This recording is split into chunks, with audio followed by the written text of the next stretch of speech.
और जी, यहाँ पे हम कतर एयरपोर्ट पे आ गए हैं और ये ट्रांसफ़र्स वाली साइट्स पे जा रहे हैं। और ये हम इनके ट्रांसफ़र एयरपोर्ट पे आ गए जहाँ पे कनेक्टिंग फ़्लाइट्स होती हैं। ये देखिए, इनका है कतर एयरपोर्ट का फेमस बियर। और ये सराउंडिंग में सारा A B C D part था। बहुत बड़ा है एयरपोर्ट, बहुत बड़ा है।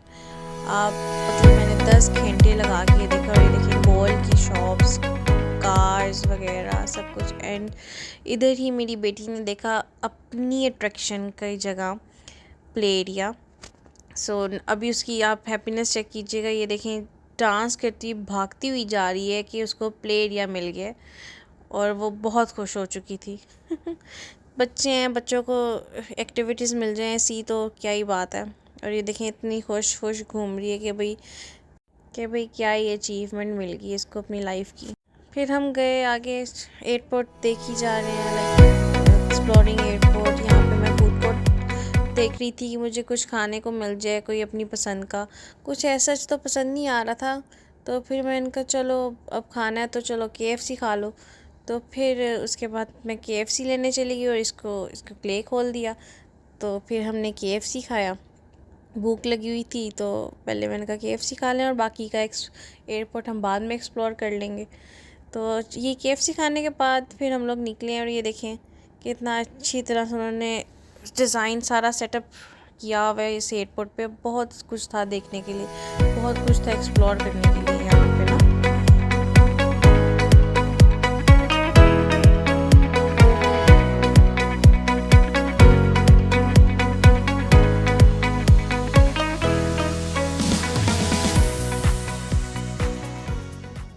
ये देखिए, इन्होंने एक इंडोर पार्क बनाया हुआ था, बहुत कमाल था, लेविश था।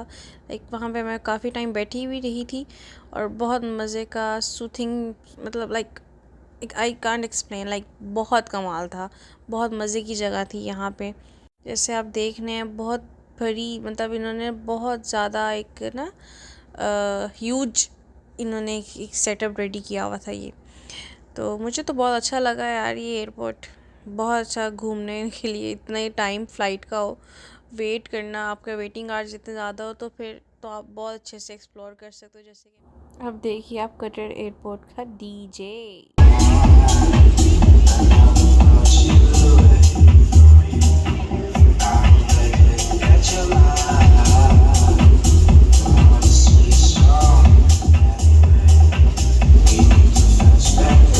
देखने के बाद मैं फिर थक गई थी। मैंने कहा चलो नमाज़ भी पढ़ लो। तो फिर इधर प्रेयर रूम में आ गए थे, यहाँ पे मैंने नमाज़ पढ़ी और ये भी ज़रा आराम से बैठ गई थी मेरे पास और फिर मैंने कुरान पढ़ लिया। उसके बाद फ़्लाइट में कोई 3-4 घंटे रह गए थे तो मैंने कहा चलो खाना खा लेते हैं। तो फिर यहाँ पे बिरयानी खाई थी जयपुर की। It was good, like not much good but not too bad. फिर उसके बाद हम लोग बैठ गए थे इधर प्लेन में बोर्डिंग करा के। उसकी कोई वीडियो नहीं बनाई क्योंकि थकावट बहुत ज़्यादा हो चुकी हुई थी। तो बस था कि अब बैठो और बस चलो अब। तो अब यहाँ पे हम बैठ चुके हैं। पूरा दिन वेला रह के हम बहुत थक चुके हुए थे तो अब हम बैठ गए और इन्होंने इसको फिर एक्टिविटीज़ दी। और ये बेल्ट नहीं लगा रही थी तो एक्टिविटीज़ की वजह से इसने बेल्ट भी लगा ली, बच्चे आजकल के। तो बस अब हम वेट कर रहे थे कि अब हमारा प्लेन स्टार्ट हो और हमारा आगे का 16 आवर्स वाला जो सफ़र है वो शुरू हो। और मैं बहुत एंजाइटी थी मुझे कि पता नहीं ये इश्फ़ा कैसे रहेगी।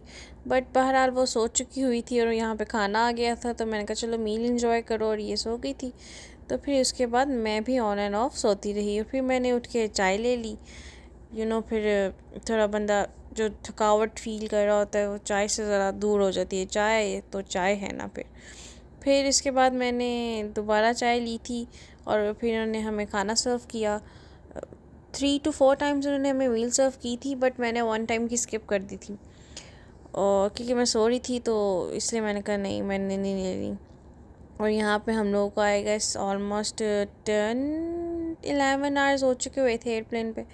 और अब बस हम लोग लैंडिंग पे थे यहाँ पे। तो जनाब अब था कि अब चलो फाइनली वो एक्साइटमेंट लेवल दोबारा हमारा हाई हो गया हुआ था। और यहाँ पे देखें सब कुछ क्लियर करके अल्हम्दुलिल्लाह हम लोग अपने डेस्टिनेशन में पहुँच चुके थे। इमिग्रेशन भी बड़ी स्मूथली क्रॉस हुई थी और यहाँ पे हम इसके बाबा का वेट कर रहे थे। तो इसके पापा आ गए और फिर अब हम अपने घर को रवाना, रवा दवा जो भी कहें, और अल्हम्दुलिल्लाह वी आर एट यूएसए।